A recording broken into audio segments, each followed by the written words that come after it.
आज के इस वीडियो में हम लोग बात करने वाले हैं चैप्टर 2 इनवर्स ट्रिग्नोमेट्री फंक्शन के एग्जाम ओरिएंटेड क्वेश्चंस पर। तो देखिए, एग्जाम ओरिएंटेड क्वेश्चन पर डिस्कशन करने के पहले हम लोग देखेंगे कि एग्जाम का पैटर्न क्या रहता है। सबसे पहले आपको ये पता होना चाहिए कितने क्वेश्चन आएंगे एग्जाम में। 8 या 9 क्वेश्चंस देखने को मिलेंगे। जैसे पहला, दूसरा, ये जो क्वेश्चन रहेंगे वो एक एक नंबर वाले रहेंगे और इसमें 5 क्वेश्चन रहते हैं। दूसरा क्वेश्चन है ये बहुविकल्पी, पहला नंबर बहुविकल्पी एमसीक्यू टाइप होता है। दूसरा नंबर ये आपका बहुविकल्पी प्रश्नों का रहता है और इसमें भी एक एक नंबर के 5 क्वेश्चन रहते हैं। फिर तीसरे और चौथे क्वेश्चन में 2-2 मार्क्स के 4-4 क्वेश्चन रहते हैं, जिसमें कि आपका 4-4 8 दूनी 16 मार्क्स आपके बनते हैं। फिर पांचवें और छठवें क्वेश्चन में 5-5 नंबर वाले क्वेश्चन रहते हैं, जिसमें 4-4 क्वेश्चन रहेंगे, 5-5 क्वेश्चन रहते हैं। तो 5 इसमें 5 हो गए, इसमें 5 हो गए, 10 बचे 50 नंबर का। फिर जो 7वां क्वेश्चन रहता है उसमें 2 क्वेश्चन आपको मिलेंगे, जिसमें कोई एक आपको करना होगा, ये 8 मार्क्स का होगा। इसी प्रकार 8वें में 2 क्वेश्चन मिलेंगे आपको, जिसमें एक करना होगा, ये भी 8 मार्क्स का होगा। और 7, 8, 9 9वें क्वेश्चन में 2 क्वेश्चन मिलेंगे और एक 8 मार्क्स का क्वेश्चन होगा, एक करना होगा। इन तीनों क्वेश्चन का प्रकार विस्तृत रहता है। लॉन्ग क्वेश्चन प्रूविंग वाले या मैट्रिक्स के क्वेश्चन हो गए, 3x3 की मैट्रिक्स को सॉल्व करने, इनवर्स फाइंड करने में, तो ये इसकी टोटल वैल्यू बनी जाकर 24 मार्क्स। ये आपका 50 मार्क्स, ये 16 और ये 10, तो 24, 16, 40, 50, 50, 100। इस तरह से आपका पूरा 100 नंबर का क्वेश्चन आपको देखने को मिले। एक बार ये पैटर्न देख लीजिए कैसे एग्जाम में क्वेश्चंस आते हैं। एक मॉडल पेपर है, आप चाहें तो इसको सॉल्व भी कर सकते हैं। अब हम लोग बात करेंगे चैप्टर 2 के एग्जाम ओरिएंटेड क्वेश्चंस पर। देखिए, sin इनवर्स माइनस रूट 3/2 का मुख्य मान। इस क्वेश्चन को आप 2 तरह से कर सकते हैं। या तो आप सीधा sin इनवर्स, ये है माइनस रूट 3/2, इसको या तो थीटा के इक्वल मान, इसको आपने मान लिया, माना sin inverse root 3/2 minus root 3 equal to theta, और साइन को उधर पक्षांतर कर दें तो sine theta equal to minus root 3/2। अब साइन में रूट 3/2 वैल्यू किसकी होती है, माइनस है, रूट 3/2 π/3 की होती है। तो इस पे आप क्या लिखेंगे, आप लिखेंगे माइनस साइन π/3। आप देखिए साइन माइनस थीटा क्या होता है, sine minus theta equal to sine theta होता है। Sine minus theta equal sine theta होता है। तो आप क्या कर सकते हैं, sine theta equal to sine minus π/3 लिख सकते हैं। साइन से साइन कट गया, थीटा की वैल्यू यानी कि मुख्य मान क्या आ गया, π/3। और ये आपको ये पहले ही पता होना चाहिए कि इसका परिसर क्या होता है। साइन का परिसर होता है माइनस π/2 से π/2 के बीच, और ये जो इसका मुख्य मान आया है ये इसके परिसर के बीच में है।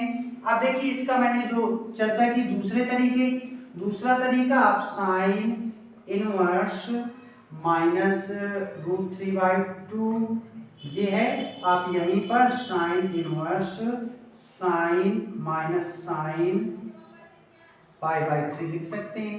ये वैल्यू किसकी है, ये रूट 3/2 साइन में वैल्यू किसकी होती है, π/3 की। अब sine inverse sine minus π/3, sine से साइन एलिमिनेट हो गया, माइनस π/3 इसका आंसर आ गया। Question number 2, cos inverse minus 1/2 का मुख्य मान ज्ञात करना है। इससे पहले आपको क्या पता होना चाहिए, इसका परिसर पता होना चाहिए। इसका परिसर cos का क्या होता है, 0 से पाई। अब देखिए 0 से पाई इसका परिसर है, तो आपको क्या करना है, cos इनवर्स माइनस का 1/2 ये है, तो cos में 1/2 किसकी वैल्यू होती है, माइनस cos π/3 की, π/3। अब cos inverse cos minus π/3 minus theta हो गया। अब आपको पता है कि cos से cos एलिमिनेट हो गया, -π/3 आंसर आएगा। लेकिन -π/3 इसके परिसर में नहीं आता, 0 से पाई इसका परिसर है, तो इसको परिसर में लाने के लिए क्या करेंगे, cos इनवर्स cos π -π/3। तो देखिए पाई -π/3 अब ये आ गया। अब इसको चेक करिए, 3 पाई में से पाई गया, 2π/3 ये इसके परिसर में है, तो क्या आ जाएगा आपके पास पाई -π/3 और इसका आंसर हो जाएगा 2π/3। ये इसके परिसर में आता है। कैसे, इसको डिग्री में चेंज करिए, 120 आएगा, 120 0 से पाई के बीच में यानी 0 से 180 के बीच में आता है। ये इसका answer. Question number 3, sine inverse 1/2 equal to tan inverse x है, तो x का मान ज्ञात कीजिए। ये बच्चों 1 नंबर वाले क्वेश्चन हैं, लेकिन ये बहुत ही वेटेड क्वेश्चन है, इनकी वैल्यूएशन बहुत है, ये आपको किसी ना किसी रूप में क्वेश्चंस में एग्जाम में देखने को मिल जाएंगे। तो देखिए साइन इनवर्स 1/2, तो आप इसको सॉल्व करेंगे, sine inverse sine π/6 equal to tan inverse x, और साइन से साइन एलिमिनेट हो गया, आपके पास क्या बचा, π/6 equal to tan inverse x।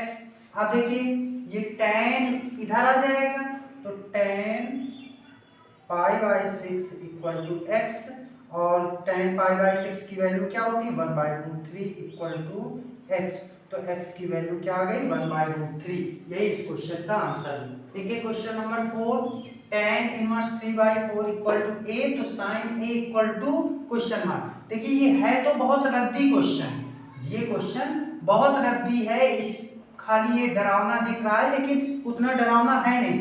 इसको देखिए, तो अभी आपको 12 के स्टैंडर्ड पे कैसे करना है, आपको sin a के लिए फार्मूला यूज कर लेना है, sin a equal to tan a upon √1 plus tan square a।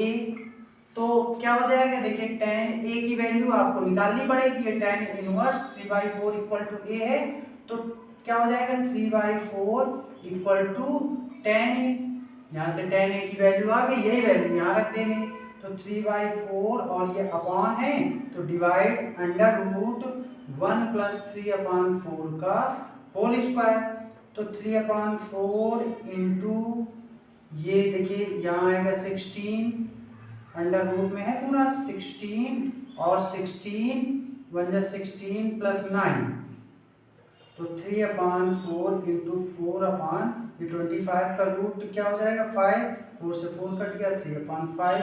लेकिन इन्हीं क्वेश्चंस को हम लोग जब 9th और 10th में थे तो कैसे करते थे, ये आपका दिया हुआ है tan inverse 3/4 equal to a, तो वहां पे क्या दिया होता था, वहां दिया होता था tan a इक्वल टू 3/4, ये 10th के बच्चे को दे देंगे तो वो कर देगा।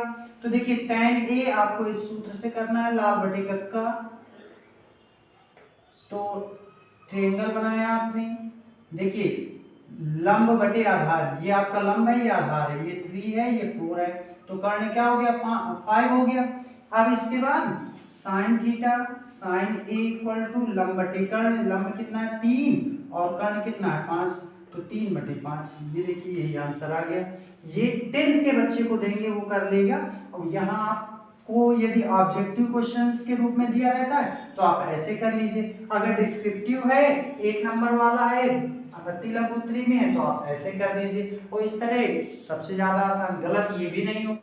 देखिए क्वेश्चन नंबर 5, cos इनवर्स -1/√2, इसका मान मुख्य मान ज्ञात कीजिए। cos की प्रिंसिपल वैल्यू हम लोग पढ़ चुके हैं, क्या होती है 0 से पाई, ये आपको याद रखनी पड़ेगी।